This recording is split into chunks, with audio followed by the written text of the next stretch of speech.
Okay, so before we get started, thank you for joining today to talk about something extremely critical, the consumer market. I know that each of you have a little presentation and or demo to be had before we start our conversation. So why don't we start there? Gur, are you ready on your side? Okay, no problem. I'm going to remind the audience, you just use Slido for a poll, but we will be leaving perhaps some time in our panels for audience Q&A. And so if you have a audience question, please use Slido.com. We'll be bringing up the series of questions very similar to what Shelley went through in order to tackle them one by one. And don't forget to upvote. That upvoting is really important to help prioritize the questions that we are going to have. Gur, you're feeling good? Yeah. Okay, so we're gonna be starting with a series of presentations. Gur is actually brave enough to do a live tech demo, so may the tech demo gods be with you, Gur, okay? Starting now, okay? And actually, you're gonna need, Alon, if you wanna maybe hold them, I don't know if you, there we go. So I'll maybe presenting while trying to connect to the wireless Apple TV. Mantis Vision is an old startup established at the end of 2005. We have been raised so far over $80 million. Last round was this year with more than 50. And as part of that, we were growing our team. We are now more than 100 people in Israel. We have additional 30 in Europe and US by acquiring also 2 companies. And recently opened up Mantis Vision China, which already have more than 30 people. So I'm just trying to connect to the Apple TV, which works perfectly fine the last 3 times. I'll be happy to make sure that this happens again. But just to be clear, you didn't invent Apple TV. So no. Okay, so there's no. But I found out when you're going into AR, you don't want cables. And yeah, if you don't want true. cables, you have to rely on wireless technology. Then sometimes it works. Okay. Usually it works. Okay. Yes. Okay, so it's difficult to explain everything we do, so maybe the best way to do is demonstrating a bit. But I need some help of you guys, because it will be difficult to do it without having 2 hands. So somebody needs to help me with that if it's possible. Okay, so basically Mantis Vision has developed unique 3D depth technology using structure light, and by doing that we enabled things that goes into a mobile. So I don't know if you can see it, but it's a 4x4x4 millimeter coded light projector that is already integrated into Xiaomi 8 Explorer mobile phone, and enable 3D, live 3D that used for payment systems, used for different kind of 3D apps. We also have a different product lines, goes from consumer to professional broadcasting, including complete studios that enable multiple cameras. And maybe the best way to show it is in our AR app, in which I will start by putting an object on here. So this is scanned in less than, thank you. This is scanned in less than a minute outdoor in daylight, and you can see that this can be done and scanning things in a handheld scan. That's with our F6. But the same as we can do with an F6, thank you if you can, sorry. The same we can do with our handheld scans, we can do this also with the phone. So this is a scan of a person using the Xiaomi 8 Explorer. So this takes about, I think, 40 seconds capture. And you can get something that is very nice. But then what happens if you decide to go and put multiple cameras? So if you put multiple cameras, we have found a way to synchronize all of them together, so I can actually be walking around myself, getting closer. And we do this from multiple cameras and by different kind of setups. We put it on mall to do a body capture. We put this into a studios to do a live events. And we're doing this not just by photogrammetry, as most of the other players, we're doing it live. And one of the things we're doing on live is also enabling to put a composition. So currently I'm putting a composition of something I have here, but I can put a nice ballet dancer near me. And let's put this in here. Now, what you're seeing here is a live AR composition. And that's AR composition is pre-captured, but we now have the ability to do this also with live sources or multiple live sources into AR, into videos, and also video in AR in phones, in Magic Leap, and HoloLens, and different kind of products. And just I'll finish by showing our booth here. This is what we have set up for here. And what you're seeing here is what you see outside, a ring of multiple cameras streaming back live to VR. He's dancing on the table, but also the table and the sofa that he's sitting on were captured and put in VR as well. So in the VR space, he sees the actual furnitures around him and adding a live stream to it. So in terms of technology, we enable depth technology from the sensing side to the streaming to the merging to AR, and actually now we're also coming up with an application before end of year that will allow augmented AR messaging. Thank you. That's awesome. My favorite part, Gur, about your demo is the fact that the AR worked, but we saw some amazing glitches on the 2D screen. So that's a big kudos to you. I think that we're cursed by Shelley's rectangles of data. I think they were coming at us. Thank you so much. So we're going to bring on Alon's presentation. Alon, do you want to take us outdoors as it relates to AR outdoor activities, talking about Ride-On? Let's try my... I think so. Just hold it up to your mouth. Let's see what's going on. My best professional is to hold microphones. So, but this is what I do for. This is what I do for. You're welcome. So I'm Alon Getz. I'm the CEO and founder of Ride-On. We're making AR for outdoor sports and activities. I used to build AR devices systems for the defense industry. I also used to fly F-16s in the Israeli Air Force till a few months ago. I'm saying that because in the Israeli Air Force, we fly with augmented reality helmets since the 90s. We do that because it makes the performance of the aircraft and pilot 2 or 3 times better. Because you can see the most important information overlaid on the real world, things like where your friends and enemies are. You don't have to lose your focus to put it in the cockpit. I'm also a snowboarder. I used to snowboard almost every year for the last 20 years. And 4 years ago, I started Ride-On to bring the same level of augmented reality experience, most of the experience of AR, from the F-16 cockpit to the mountains. So a few months later, with our first prototype and later our first product, we started with AR ski goggles. With them, you can connect with your friends, you can send preset text messages, you can have 3D maps overlaid on the real world, seeing what is important for you, navigate on the mountain, take videos and take pictures and videos of your experience and share it live. And most of all, what you can do with our products is at least double or triple your fun level. So the same technology that we are developing, with the same patented technology that we are developing is available, is great for other outdoor applications. It could be firefighting, where a firefighter can see peers and exit. It can be a delivery guy, it can be military, it can be lots of other applications. But we chose to start and be focused on ski. And there are a few reasons for that, because in skiing you put something big on your head. I don't tell you go on the street with a helmet. Because in skiing people pay a lot of money just to have fun. They spend 50 or 60 or 70 euros only to get up the mountain. Because in skiing there is less regulation, unlike, for example, motorcycle riding. And because in skiing, all of our team loves skiing and snowboarding. It seems like just fun, but it's a very crucial point in our company. Everybody is loving what they're doing. And one thing that we found out during the time is that skiing and snowboarding is a huge market. It is stuck 100 years ago in terms of innovation. So what we are doing this season, we are going to be piloting our new device, the ski helmet, the Mohawk ski helmet, on the mountains of Austria and Germany. A few resorts, we are going to actually rent the helmets. We don't want to give them for free. We just want more and more people to try it out, to say what's good and what's bad. That was like to get real feedback.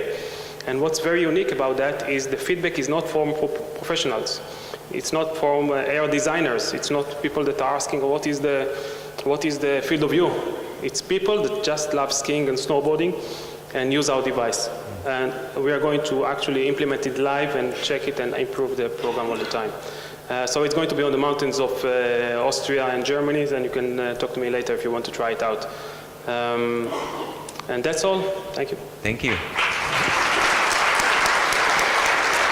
So, Alon, as a Canadian that should be really good at snow sports, I really appreciate the mission of trying to make me look better on the ski hill. So, thank you for that. Devora, let's talk a little bit about what you're up to at the Innovation Lab. By the way, I'm also Canadian. Oh, great. And I don't ski. Okay, so we both can benefit from this. Fine. Okay. We'll talk about that later. We're going to be better Canadians because of Alon here.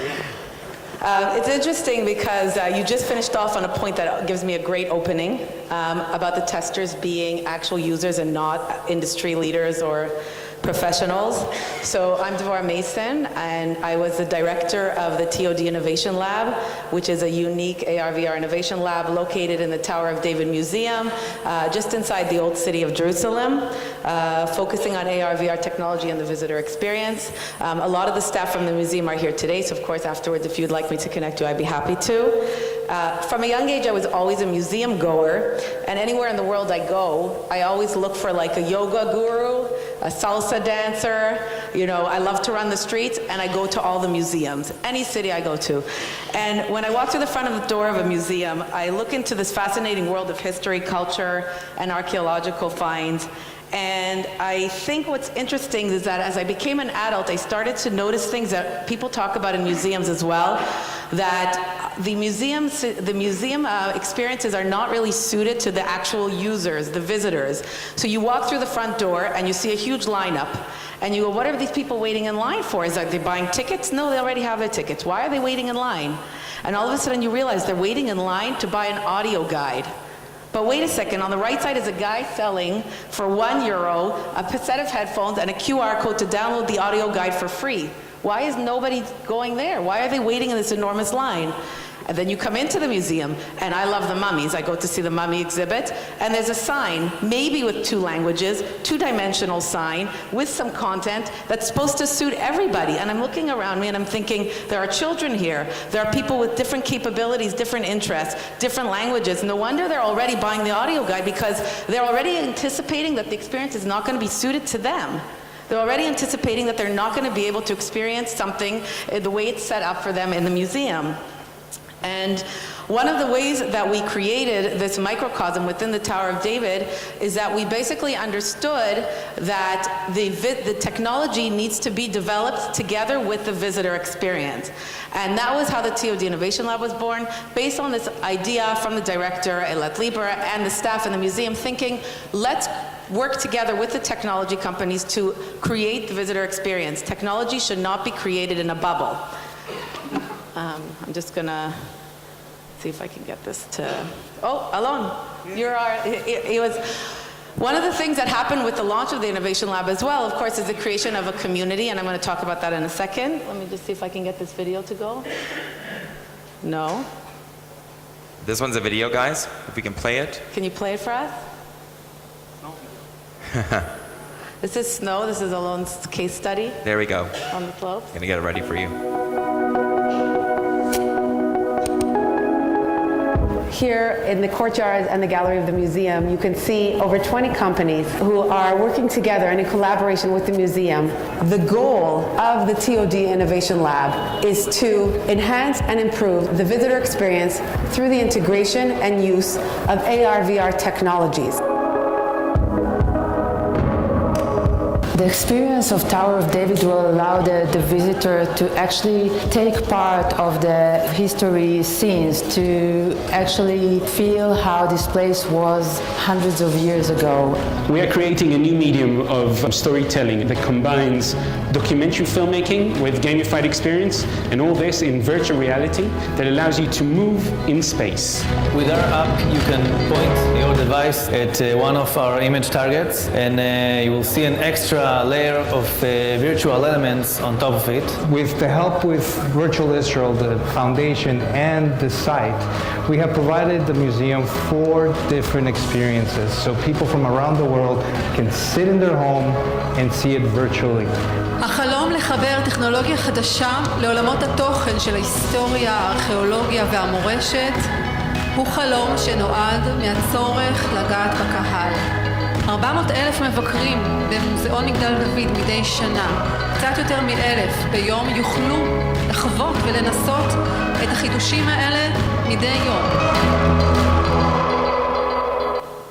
So how does AR technology fit into the museum and cultural centers? What we did is we took we took into account the key players in any development that's not only happening within a bubble. So firstly, we take into account the museum or the visitor center, or whatever experience it is that's happening right now, and we say, you have content, you have a product you want to get out, you want to be able to get it out to your user or your viewer in the best way possible. Then you have the corporations and the startups. They're developing technology or experiences, and they need to be able to create it together with the users. Think about, for example, this one company I mentioned that when they were developing their user interface, every day in New York, they would go down to the street and put the user interface out on there and give out lemonade to everyone and ask them their opinions, so that they never went more than one day without actually getting feedback on what they had developed. They had taken themselves outside the bubble of their office and put themselves out into the user experience. And of course, we have to take into account the fact that there's a user or a viewer, the person who is using it. They all want to be able to use technology and to have content or creative experiences that they couldn't otherwise have without your technology, without your development. Today, the situation is that a lot of the experiences that we're experiencing today do not take the user into account, and that's why it's so important that innovation labs are being set up around the world to help people with developing inside these microcosms or inside these ecosystems the potential for creating experiences that are suited to the users. What do you need to create a lab? You need space. You need a device library. That's not enough. If you build it, they won't come. There are millions of dollars being invested in equipment and location worldwide, and those places are standing empty. You need to create impact. You have to understand the market fit. You need to understand your user and address every single type of user. You need to have projects that are piloting with innovative solutions so that every single person is trying out different experiences, workshops, community, and of course, female leadership. And most importantly, bring the people in who will give a good name and create impact for your product. If it means going out and finding people who are interested and can give you impact, then that's amazing. You should do that. And the Tower of David Museum is great at doing that and bringing in people to experience and to create the proper market fit. With the content, with the visitors, we're able to create an amazing base for visitor experience, and if anybody's interested in hearing more, I'd be happy to speak about it. Thank you, Devora. Okay, we have only about 2 minutes now that we've learned more about what you're all up to. So I think what I'd like to do is leave the audience with a final thought from you around how do you implement XR technologies into the current consumer market, and what advice would you give to others that are trying to build consumer solutions in order to push the adoption of this technology? So why don't we go down the line and just leave the audience with a little bit of a tidbit from your experience on the consumer space. And let's start with Gur. Okay, I think we did the most difficult thing to do in consumer side is in putting our depth sensor technology into a consumer phone. Xiaomi 8 Explorer is already there.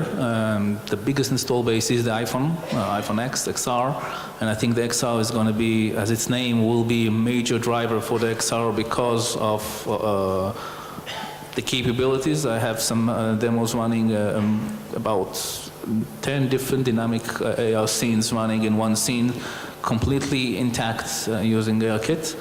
And one of the things we're doing, not only enabling that into the Android ecosystem, we also enable that by creating a live streaming to create the targets for AR devices, as well as coming with an apps that are running both on iOS and later on also on Android. To fit and enable user-generated AR, 3D AR content that you can leave in space and create a real social network that is not just based on somewhere that is around, but is embedded into your environment. That's it. Okay, Alon. It's not an advice. It's what we did is we started by focusing on technology, on building an infrastructure for augmented reality for outdoors. We wrote patents, we were focused on that, and then we realized that the main issue is the experience of the user. So we have to go there, not the best accuracy, but the best performance and the best experience for the user. The user is the point of, it's not the technology. We believe that just building technology and then nobody can use it because it's too big, because it's not suitable for the environment is a waste of the investor's money. You should start focused on the actual user. Now he's going to benefit from that, not because of accuracy, but because he's going to have more fun. Devora, you gave a lot of insight. Any further insight that you'd like to depart? Well, today I work with companies on helping them to understand the user journey.